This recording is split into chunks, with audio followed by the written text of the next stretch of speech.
في القلب مشاعر أخفيها قد أشرقت الشمس عليها عن خطط لم أعبأ فيها ستكون بأيامي فرقا فحياتي قبل الحلقات تيه بضياء.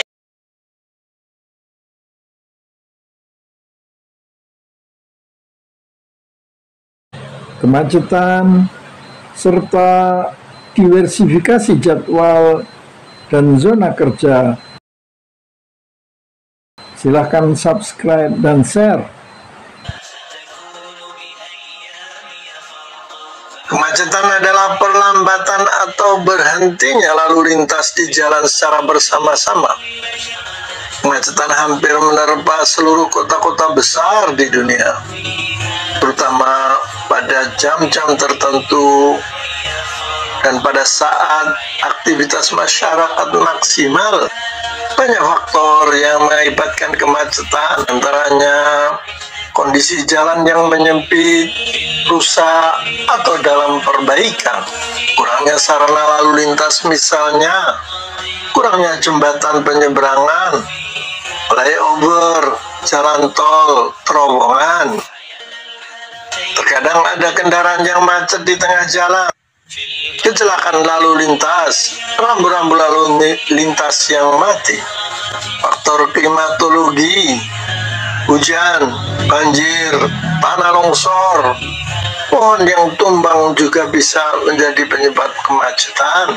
Akhlak berjalan kaki yang kurang disiplin atau tidak adanya trotoar, atau juga orang berjualan di tepi jalan. Begitu juga sikap pengendara, terkadang kurang tertib, menaik turunkan penumpang, parkir di tengah jalan. Dan urusan yang paling krusial adalah disproporsional lalu lintas, dalam artian jumlah kendaraan yang terus meningkat, sedangkan jalan tidak bertambah sejak puluhan tahun yang lalu.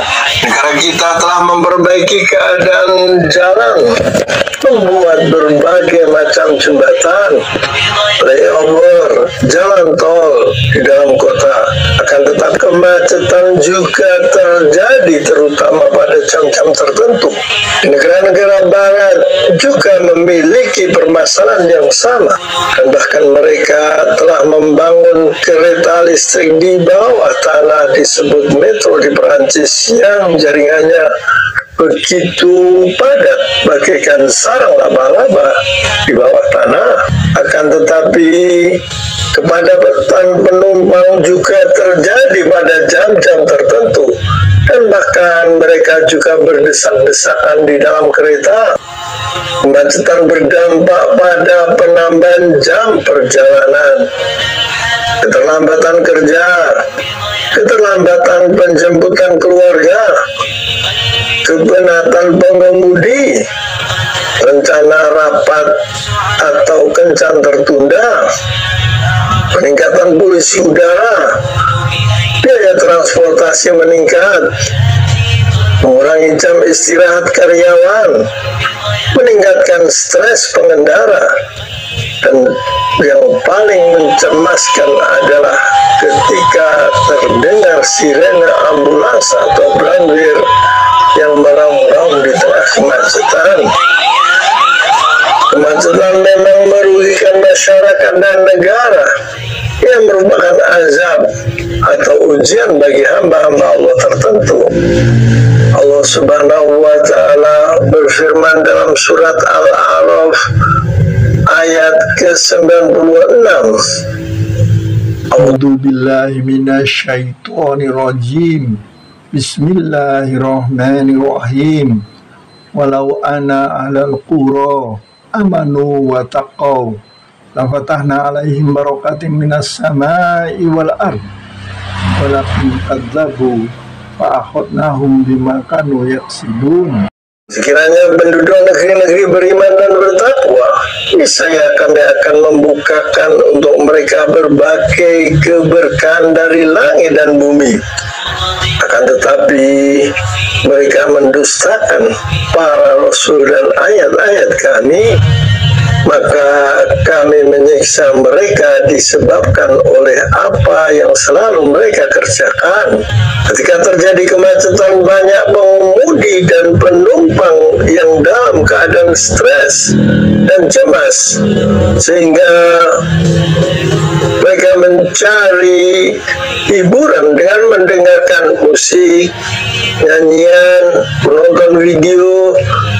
Padahal Rasulullah Sallallahu Alaihi Wasallam pernah bersabda, la yakunanna min ummati aqwamu yastahiluna al-khirar wal harir wal hamr wal ma'azif. Sungguh benar-benar akan ada di kalangan umatku sekelompok orang yang menghalalkan zina, sutra, khamar, dan alat musik. Hadis riwayat Bukhari. Juga yang gembira dan justru menikmati kemacetan tersebut, mereka adalah hamba-hamba Allah yang beriman. Dalam kemacetan mereka bertilawah, berzikrullah dengan harapan mendapatkan pahala di sisi Allah Subhanahu wa ta'ala. Allah bukan karena urusan dunia, tugas atau janji yang harus ditepati, tentulah mereka menginginkan kemacetan tersebut berlanjut.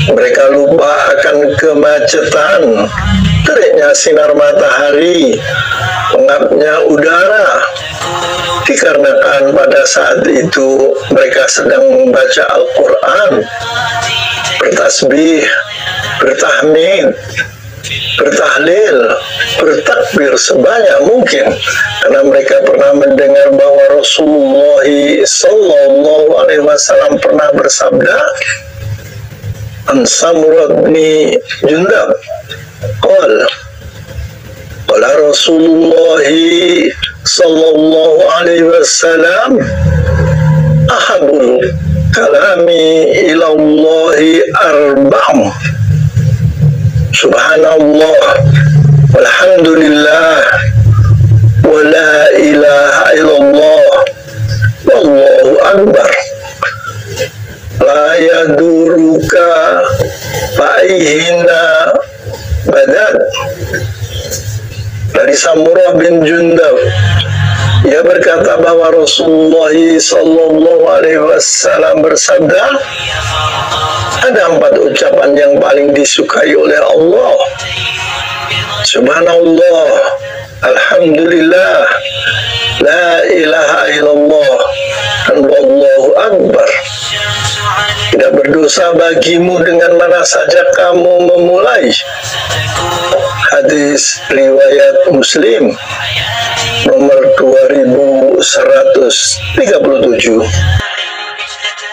Memang kemacetan mengakibatkan kerugian besar, akan tetapi ada kerugian yang lebih besar lagi dan jarang disadari orang, yaitu untuk bersyukur. Dalam kemacetan tersebut banyak orang yang dipanggil Allah untuk sholat, akan tetapi tidak mendatangi masjid dengan mengajukan berbagai alasan. Padahal Rasulullah Sallallahu Alaihi Wasallam pernah bersabda tentang sholat.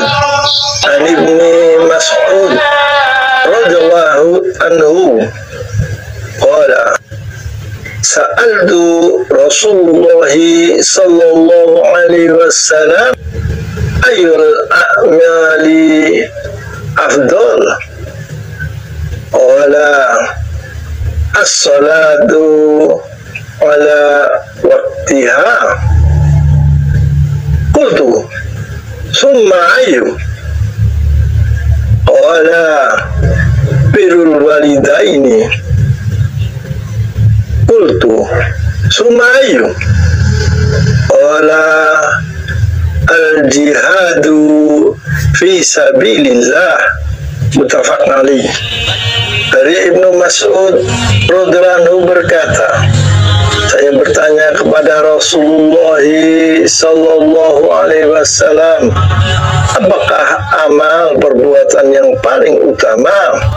Beliau Sallallahu Alaihi Wasallam menjawab, sholat pada waktunya. Saya bertanya lagi, kemudian apa?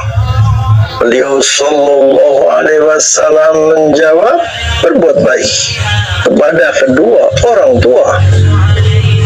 Saya bertanya lagi, kemudian apa? Beliau Sallallahu Alaihi Wasallam menjawab, berjuang di jalan Allah. Hadis riwayat Bukhari dan Muslim. Janganlah seseorang berdalih jihad pada saat berangkat kerja, jikalau sholat saja masih ditunda-tunda. Padahal jihad masuk ranking ketiga menurut hadis di atas. Jangan jadikan kemacetan sebagai alasan untuk menunda sholat tepat waktu berjamaah di masjid, karena ia adalah sarana utama bersyukur. Semoga Allah memperbaiki sholat-sholat kita. Amin.